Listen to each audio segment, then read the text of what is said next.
The annual Thompson family dinner was in full swing when my sister Charlotte dropped her bombshell. "We're buying the Madison Estate," she announced, beaming at our assembled family. Isn't it exciting? I nearly choked on my wine. The Madison Estate was a local landmark, a sprawling Victorian mansion set on 20 acres of prime real estate. Last I'd heard, it was listed for well over $5 million. "That's wonderful, darling," our mother gushed, while our father nodded approvingly, "though it will need quite a bit of renovation to meet your standards." Charlotte's husband Greg puffed up with pride.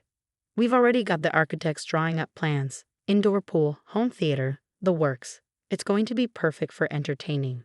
I stayed quiet, pushing food around my plate as everyone congratulated them. At 35, I was the oldest of the Thompson children, but often felt like an outsider at these gatherings. While my siblings have followed our parents into law or medicine, I'd chosen to become a software engineer. A very successful one, though my family seemed to view my career as some sort of hobby.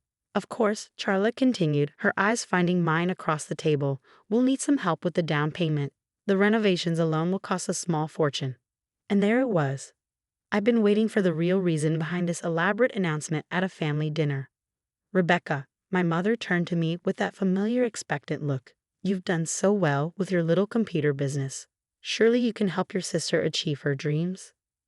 My little computer business had made me a millionaire by 30. For the past 5 years, I'd been the family's unofficial bank, helping with down payments, college tuition, business ventures, and endless temporary loans that never seemed to get repaid. "How much?"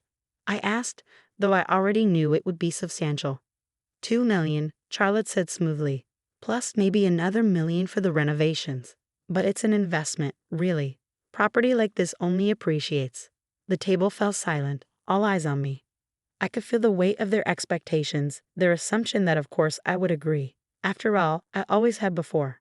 "I'll think about it," I said quietly. "Think about it?" Charlotte's perfectly plucked eyebrows shot up. "Becca, we need to move quickly. There are other buyers interested. Then maybe you should look at something more within your budget." The words slipped out before I could stop them. The temperature in the room seemed to drop 10 degrees. My mother's face tightened in that way that always preceded a guilt trip. "Rebecca," she began, "after everything we've done for you." "Everything you've done for me?" I cut her off, surprising myself. "What exactly would that be?" "We supported your unconventional career choice," my father interjected, "when you decided not to go to law school." "You mean when I turned down the law school you chosen for me and built my own successful company instead? The company that's been funding this family's lifestyle for the past 5 years?" Charlotte's husband Greg leaned forward. "Now see here, those were loans." "Really?" I pulled out my phone, opened a spreadsheet I'd been maintaining. "Should we go through them? The 100,000 for your failed restaurant venture? The $250,000 for Jeremy's gambling debts?" I nodded toward our youngest brother, who suddenly seemed very interested in his plate. "The 50,000 for Mom's spa retreat business that never opened." "That's different," Charlotte protested. "This is about family, about building a legacy." I looked around the table at my family, all successful professionals on paper, all living well beyond their means with my money as a safety net, all while treating me as somehow lesser because I'd chosen a different path. "You want to talk about legacy," I said softly.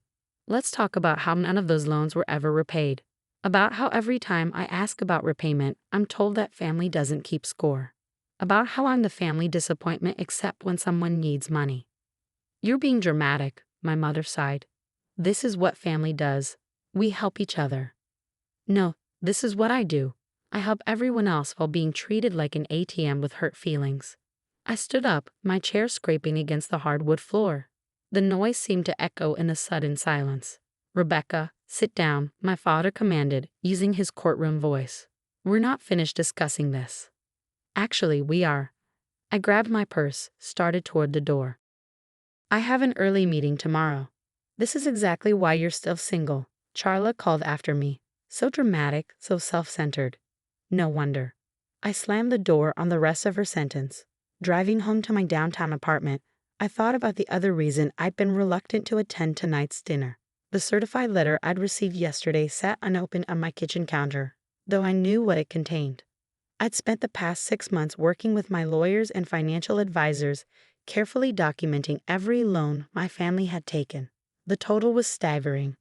Over $4 million in the past 5 years alone. Money that had funded their lifestyle while they simultaneously looked down on my career choices.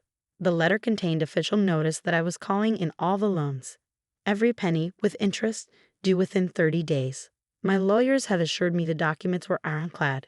Each loan had been properly recorded, with terms and repayment schedules that my family had simply ignored.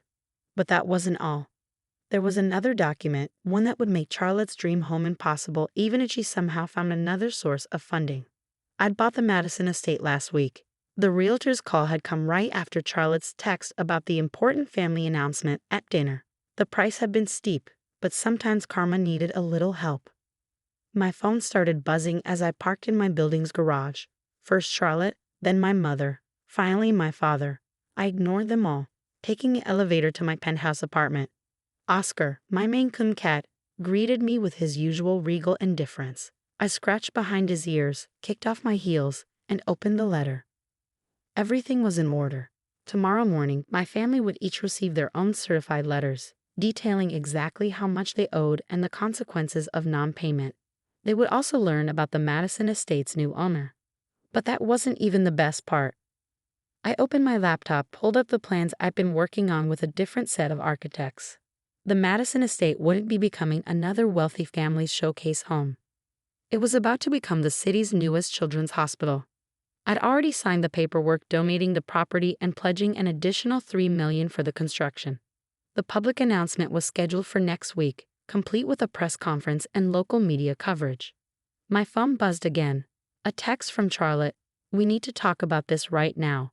Mom is in tears. How could you embarrass us like this?" I smiled, thinking about the hospital plans, about karma, about the look on their faces when they realized exactly what their dream home would become. "Sorry," I texted back. "I have an investment to focus on, one that actually matters." Part 2. The next morning, I woke to 37 missed calls and over 50 text messages. My family had apparently been up all night discussing my betrayal in their group chat, which I'd muted years ago. I ignored them all, made my coffee, and got ready for what I knew would be an interesting day. The certified letters would be arriving at their homes and offices this morning. I timed everything carefully: the loan recalls, the hospital announcement, the press coverage. Years of being treated as the family disappointment had taught me the value of strategic planning. My phone rang again as I was feeding Oscar. "Charlotte again." This time I answered. "What do you need $4 million?" She screamed without preamble.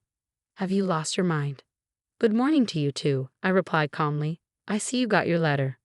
"This is ridiculous. You can't just demand repayment like this. We had an understanding." "No, you had an assumption. I have contracts, signed by each of you, specifying repayment terms that you've all ignored. My lawyers say they're quite enforceable." There was a moment of shocked silence, then, "Lawyers? You're bringing lawyers into a family matter." Family matters stopped being relevant when you all treated me like a convenient ATM while mocking my career choices. "That's not," she started, but I cut her off. "Tell me, Charlotte, how many times in the past 5 years have you referred to my work as my little computer hobby? How often have you implied that I'm not a real professional like the rest of you? Yet whose money funded your husband's failed restaurant, your spa trips, your luxury car?" "We're your family," she said, her voice smaller now. "We're supposed to help each other." "No, I'm supposed to help everyone else while being treated like an embarrassment." "Well, guess what? This embarrassment just bought your dream house."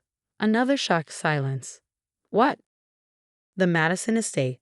I bought it last week, but don't worry, you'll love what I'm doing with it." I ended the call before she could respond, just as my assistant texted to remind me about the press conference. Perfect timing. The local news crews were already setting up when I arrived at the Madison Estate. I'd chosen to hold the announcement on the front lawn, with a magnificent Victorian mansion as a backdrop. The hospital architects had brought renderings of how the property would be transformed. The mansion renovated into administrative offices and family accommodation, new medical wings extending gracefully from either side, the grounds turned into healing gardens. I was reviewing my speech when I heard the commotion at the security checkpoint. My entire family had arrived, led by my father in full courtroom battle mode. "That's my daughter," he was telling the security guard. We need to speak with her immediately. I nodded to let them through. Let them see this. Let them understand exactly what their greed had cost them. Rebecca, my father began as they approached, this has gone far enough. You're obviously having some kind of breakdown. Ladies and gentlemen, the hospital CEO's voice boomed through the PA system, cutting him off. Thank you all for coming. We're here today to announce an extraordinary gift to our community. My family stood frozen as the announcement unfolded. The CEO detailed the plans for the new children's hospital, praised my generous donation of both the property and additional funding, invited other community leaders to contribute to this worthy cause. Charlotte's face had gone pale as she stared at the architectural renderings. You're turning it into a hospital? But our plans. Yes, I said quietly. Your plans for another showcase mansion versus my plans for a facility that will help thousands of sick children. I wonder which one history will remember. You can't do this, my mother whispered. What will people think? They'll think your daughter did something meaningful with her money instead of bankrolling her family's extravagance. Reporters were approaching now, cameras rolling. My father tried to step in front of me, but I moved smoothly around him to the podium. As a successful technology entrepreneur, I began, looking directly into the cameras. I've been blessed with the means to make a difference. This children's hospital isn't just about providing medical care. It's about creating hope, supporting families during their darkest hours, and building a legacy that truly matters. The press conference went perfectly. Local media ate up the story of a homegrown tech success giving back to her community. The hospital board presented preliminary plans that had the reporters scribbling enthusiastically in their notebooks. Through it all, my family stood to the side, their expressions a mix of shock, anger, and finally, dawning comprehension. When the cameras stopped rolling, Charlotte approached me first. What about our loans? She asked, her voice barely above a whisper.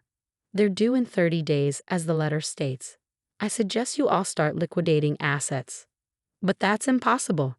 Jeremy protested. None of us have that kind of money lying around. Really? What about all those investments the loans were supposedly for? The business ventures? The property deals? They exchanged guilty looks. We all knew those investments had never existed. The money had gone to maintain their lavish lifestyles while they lived beyond their means.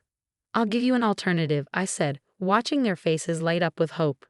The hospital board is creating a scholarship program for medical students who commit to working here after graduation. Pledge your repayments to that fund instead, and I'll waive the interest. A scholarship program? My mother scoffed. That's hardly the same as. As what? I cut in. As another mansion.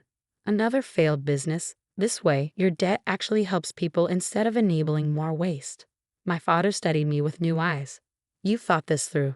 I have plenty of time. Years of watching you all take advantage while treating me like a disappointment tends to inspire careful planning. One by one, they agreed to the scholarship arrangement, not out of generosity.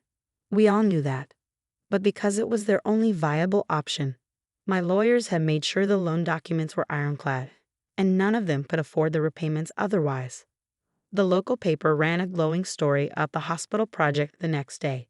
Donations started pouring in from other community members inspired by the example. My family's social circle buzzed with talk about their generous daughter/sister who was revolutionizing pediatric care in the city.